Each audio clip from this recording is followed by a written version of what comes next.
Qui de Domingos Simões Pereira et d'Umaro Sissoko Embalo deviendra le nouveau président de la République en Guinée-Bissau? 700 000 électeurs étaient appelés aux urnes aujourd'hui pour le second tour du scrutin. Retour sur cette journée électorale avec Ethan Hadji et Nicolas Dudoué. Une petite file d'attente devant ce bureau de vote à Bissau. Ces habitants sont venus très tôt ce matin accomplir leur devoir de citoyen. Un second tour de l'élection présidentielle à l'issue très incertaine.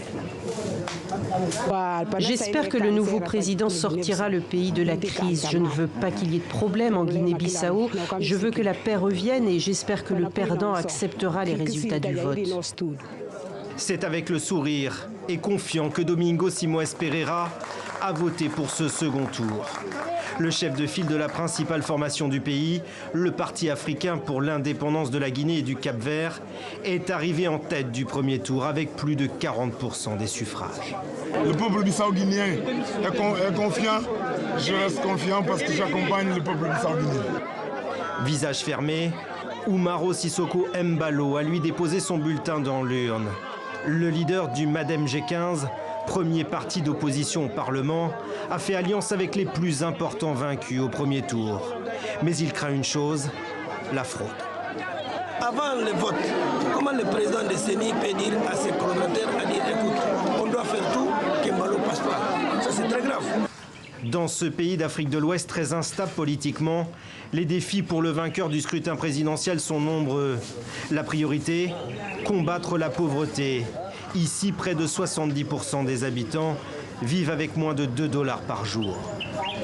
Aux problèmes économiques s'ajoute celui de la corruption qui touche les classes dirigeantes, le trafic de drogue et les risques d'intervention de l'armée. Depuis son indépendance en 1974, la Guinée-Bissau a connu 16 tentatives de putsch et 4 coups d'État. Le dernier date de 2012. Et le résultat de cette élection est donc très attendu, notamment pour la stabilité du pays. Pour la première fois en 46 ans d'indépendance, le président sortant remettra le pouvoir à son successeur, un pays qui avance donc sur le chemin de la transition démocratique. Et une de nos reporters a suivi ce processus électoral. Darika Linglopi, bonsoir. Bonsoir. Merci d'être avec nous. Alors, le candidat Umaro Sissoko Embalo aujourd'hui a parlé de fraude dans la journée, avant même que soient annoncés les premiers résultats. Est-ce que ça veut dire qu'on est dans une élection présidentielle sous haute tension? Alors, cette annonce, en tout cas, elle a surpris là-bas à Bissau. Ce qu'on peut dire, c'est qu'elle intervient dans un contexte particulier où Umaro Sissoko Embalo, il est arrivé deuxième après le premier tour de cette présidentielle avec 27,65% des voix contre 40,13% à son adversaire Domingos Simões Pereira. Donc finalement, il a un retard à rattraper. Umaro Sissoko Embalo, c'est finalement tout l'enjeu de ce second tour. Est-ce qu'il va réussir à rattraper ce retard? Pour ça, il peut compter sur deux alliés de poids. Le troisième homme de cette élection, qui est Nuno Nabiam, qui a recueilli 13,16% des voix. Et puis, le président sortant, José Mario Vaz, qui est arrivé quatrième avec 12% des voix. Il peut aussi compter sur un soutien, celui du PRS, un soutien plus modeste, celui du Parti de la Rénovation sociale. En tout cas, si report des voix il y a, finalement, tout est possible pour ce second tour. Voilà, résultat sans doute serré, c'est ce qui peut expliquer ces premières déclarations. Vous étiez à Bissau pour les législatives et pour le premier tour de la présidentielle.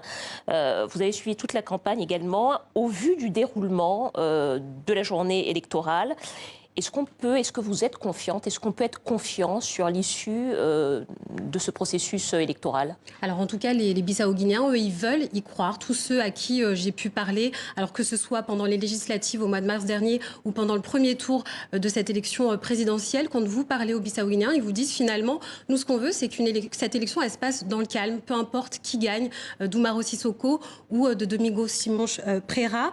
Il faut savoir que cette élection, finalement, elle intervient aussi dans un contexte de tension politique, puisqu'il y a eu une crise en Guinée-Bissau depuis 2015 entre l'ex-premier ministre Domingos Simões Pereira, qui à cette époque-là était Premier ministre, et le président sortant, José Mario Vaz.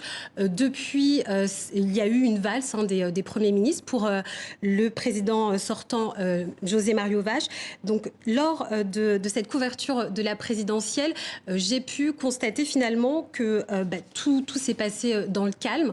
et que le contexte est plus serein que lors des dernières présidentielles, et ce malgré donc les accusations de fraude qu'on a pu voir dans ce sujet faites par Umaro Sissoko Embalo.